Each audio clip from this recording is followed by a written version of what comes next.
Good evening, everyone. Welcome back to This Old Farm.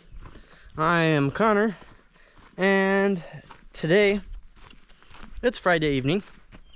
We got up, maybe 20 minutes or so ago, and got a couple projects going on this evening. The first of which is getting that off the trailer.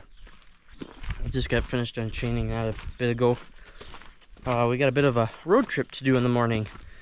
We gotta head down to by Le Sueur, Minnesota, and we got a piece of equipment we gotta pick up that Mr. Rick bought on Facebook Marketplace. But tonight's other project here, we're working on finally getting the haybine fixed.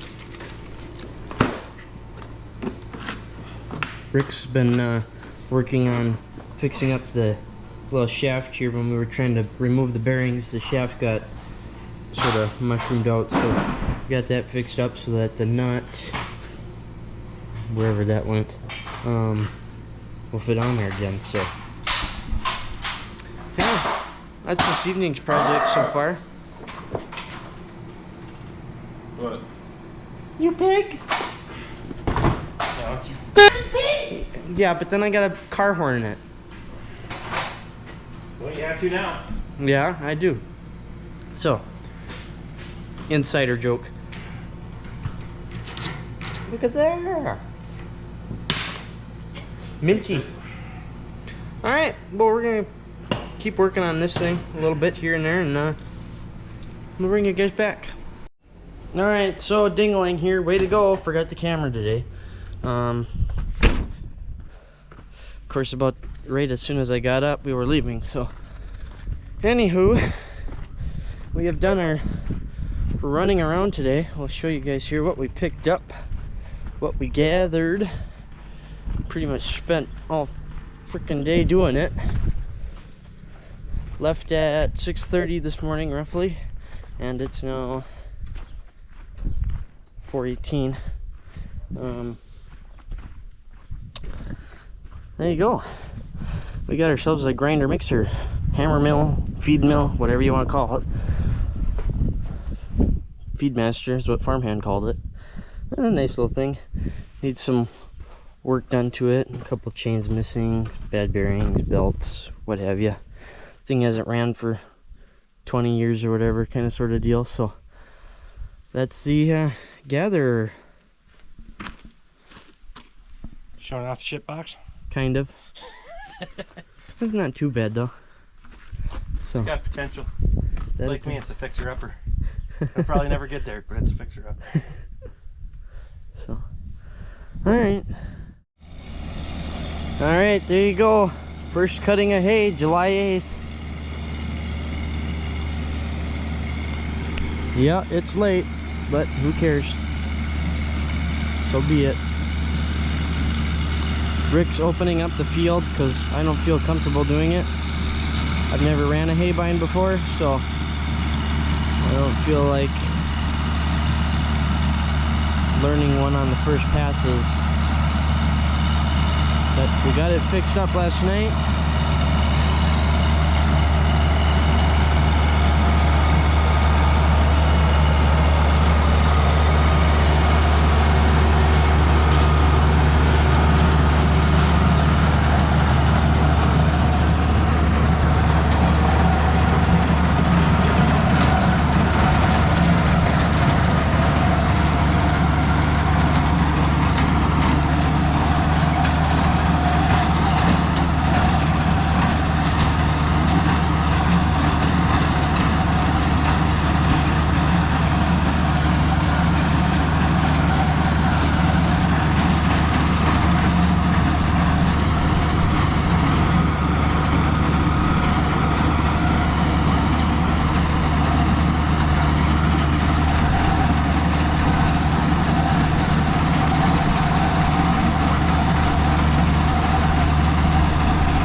gained ourselves a bit of a new plan. I'm trying to keep Rick in shot. I can't see. We've gained a new plan.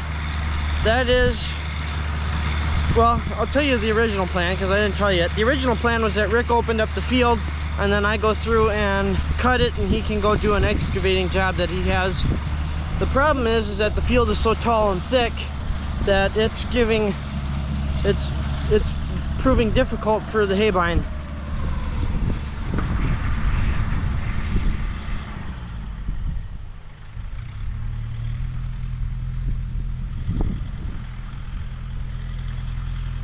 I don't know what just happened.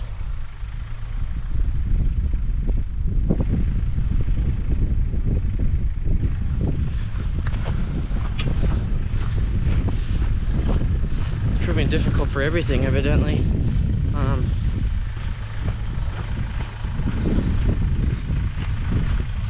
That can't be good if he's got to put it up.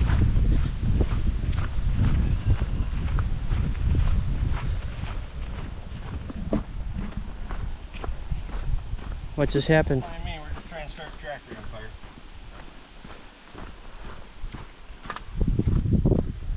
Oh, the belt's burning up. Yeah. What's locked up on it? I wonder. Probably the compressor. Oh. I ain't touching that motherfucker, I can tell you that. Yeah, I wouldn't.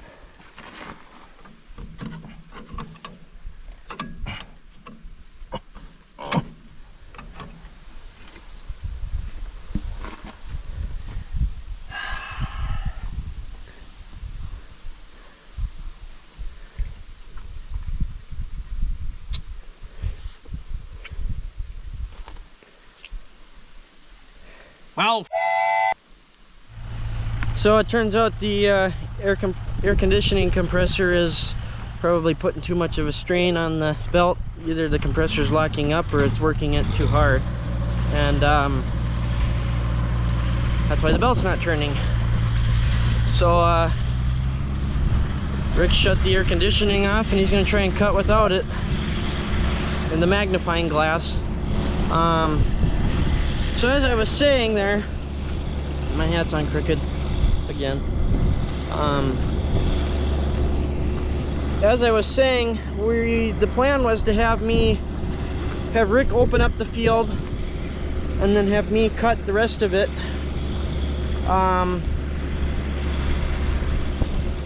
That's kind of gone poorly. Besides the fact that the tractor's giving us trouble.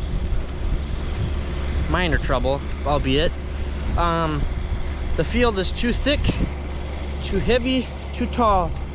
It's gonna give Rick trouble even. He said it's gonna be a pain for him because it keeps plugging up the haybine and you can't see the sickle bar that of course cuts your grass.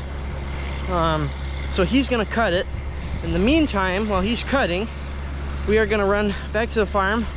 We're going to get the tedder hooked up to his M and grease it and get it ready. We're gonna hook the hay rake up to my M. We're gonna put a new tire on the hay rake for the spare, get it greased up and ready. If we have time, we're gonna pull the baler up, get that ready, and then tomorrow, if weather permitting, being that the hay dried enough, we're gonna go like crazy and try and get it all did up. So I'm gonna head back to the farm. We'll talk to you guys in a minute. Okay, so here's the lineup. Here's the deal.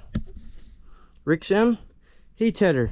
That's gonna be the first thing that starts us off in the morning. We're gonna ted with this tractor. The reason why we're tedding with this is because it's got the wipe run on it, so the row can run down the center of the tractor, not run it over like that will with that rake.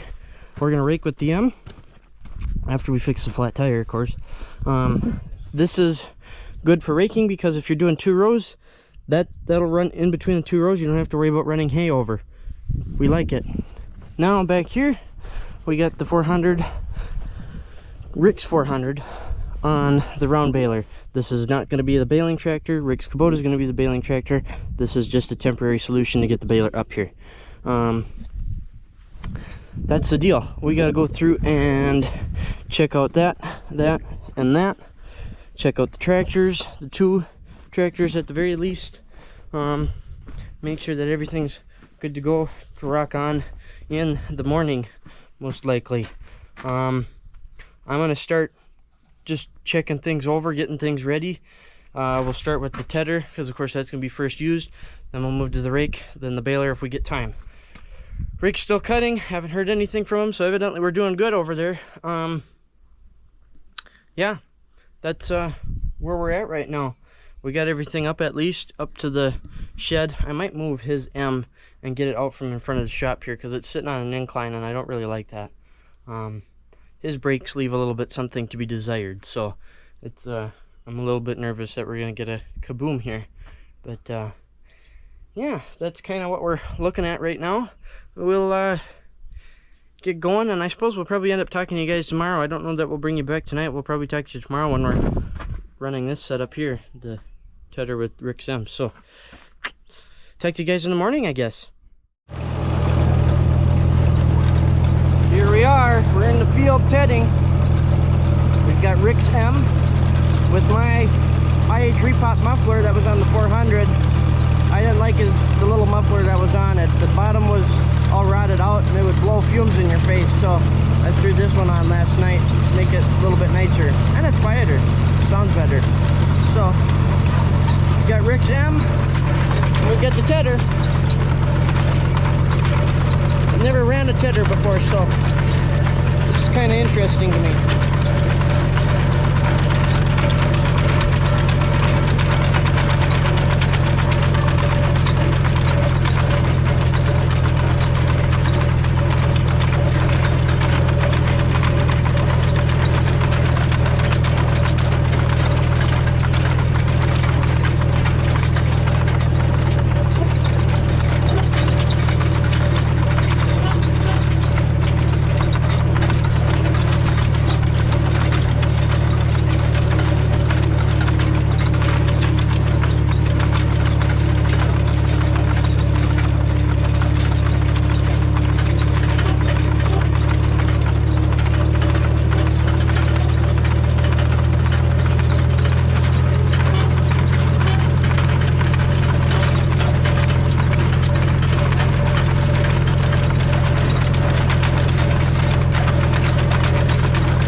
to kind of quickly here explain what we're doing.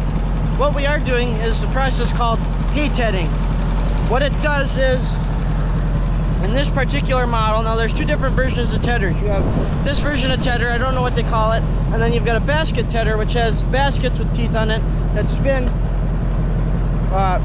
vertically rather than horizontally and kind of throw the hay out. This one spins like this, obviously, as you've seen, and throws the hay upward. Now what the idea behind this kind of is, for those of you that don't know, you can kind of notice how this area, this portion I just went over with the tedder, okay? This portion hasn't gone. You notice how this is all kind of tangled together. There's not real good way for air to flow through the windrow. It's just not a very good, it's tangled, it's stuck together. Whereas this here, it's all spread out. It's all nice and untangled. It's left in strips. It's not linked together. It allows air movement, and that's the big important thing here, is it allows air movement through it. To get hay to dry faster, you need to be able to have air flow through the underside. The top side will get dried by the sun, but the underneath side is where it's important. If you have it underneath, and we'll go over here to this row that hasn't been touched.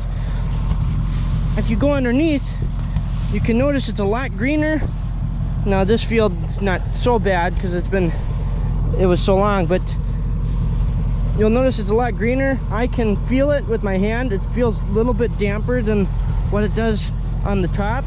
That's because the sun has dried the top, but the underside, because nothing's been able to get to the underside, is still kind of green from being cut. Now we have the added benefit of, with the haybine has crimping rolls. It crimps the water and the juices out of the hay, making it dry faster, because you don't want that in there. With my dad's farm, when we had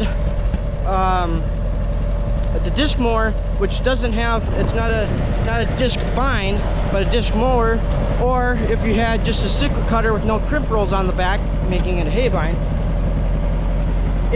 it just cuts it and leaves it lay right on the ground. There's no crushing of the grass. You really get no air movement then, because it just flops it over. There's no, at least with the hay bind, it still kind of fluffs it up a little bit, but it's not enough. So the idea behind the hay tedder is to throw the hay up and get it spread out, get it more untangled, not stuck together, so that way you can get that air movement through it, you can get it to dry out faster, and you can bale it faster. So we've got about 50% of this field done, and then we've got a big long one up there to do, and then we'll be back over with my and the hay rake to be able to rake this. We'll get one more clip here. Of course, I think depending on how I edit this, if I edit this the way I'm thinking of editing it already, you guys have seen all three positions, but we'll get you 3 locations of the camera, and then we'll move over to hay raking. So for me, I've got one more of those to film yet, but you guys might have already seen all 3 of them. I don't know. We'll see how editing goes. So yeah, I just wanted to explain to those of you that don't know yet kind of what the idea, the concept behind hay tedding is. So that's sort of the reasoning behind it. I'm sure I've forgotten some of it because I don't know everything, of course. I'm still learning myself, so, but I wanted to try and do my best to explain it. So that's how we are, that's where we are. We're gonna keep on going here. All right, so some ding dong forgot to grab the camera. We raked with the M. Worked good, worked very good. No problems with the hydraulics. Now that we'll come over here. Inside of this, let me set my pop can down. This little setup here, whatever you want to call it, this is the pressure relief valve in here, in this area. And after we broke the cam gear and I did the replacement on it, I went through and really turn that way out so that we wouldn't have to worry about it doing the same problem again. So I tested it on the rake before we took off. It wasn't actually doing anything. The relief was set so weakly that it, no matter what you did, it would just bypass through the relief. So I tightened it back up just enough that the rake was moving back and forth. It worked good. We worked very good. We didn't have any harm. It didn't strain the tractor very badly. So I think we're gonna be good to use that setup again. Or now, I should say, because I can't say again because we didn't put back on the old one. But yeah, I'm pretty happy with it. It seemed to work pretty good, other than for I had one wheel weight that's trying to fall off. That's not the bolt that's supposed to be in there. I've got a set for each side that needs to go on. So that's probably what my next project is here this evening. But yeah, it raked out nice. Rick is over there baling. Wasn't able to grab any footage of that. He's cooking along at almost road gear speed. He's trying to get it all baled up tonight because there's a chance of rain tomorrow morning, or like 2 o'clock in the morning tomorrow morning or something like that. I can't remember exactly. So yeah, I'm gonna go through and probably clean up the bolts and do that on the M, and then we're gonna work on we're gonna get the grinder mixture out of the way, and we're gonna try and get the pole barn sort of a weak attempt at cleaning it out, I guess you'll say. Rick would like to have it for backup for Borkfest in case it decides to rain, and we need to be able to get that grinder mixture in there anyway. So we got to do some clean out, what have you. But yeah, that's what we got for you right now. We'll bring you back if there's anything interesting, I guess, and go from there. So we'll talk to you guys in a second, I guess.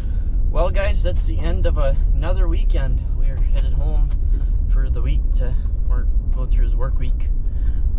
We got everything baled, barely, but we got everything baled. Baler gave us a ton of troubles. Well, gave Rick a ton of troubles. It just was not happy starting a bale. I don't know what the problem there is, but we got it baled at least. There's a chance of rain tonight, so we at least got it in before the rain came. It kept the weather. Mother Nature was working with us tonight. It kept, they were saying 9:30 came around, then they said 10 o'clock. It was nearing 10 o'clock, and then it said, you know, might come later. So everything worked out for us. But anyways, we are going to call it quits here. We got our hay done. Hopefully you guys enjoyed the video. A little bit of some new experiences for us all. So that's all I got for you this week, guys. Hopefully you enjoyed. Hopefully you stay tuned for next week. Next week I don't know what we got exactly for you, but we'll come up with something for you guys.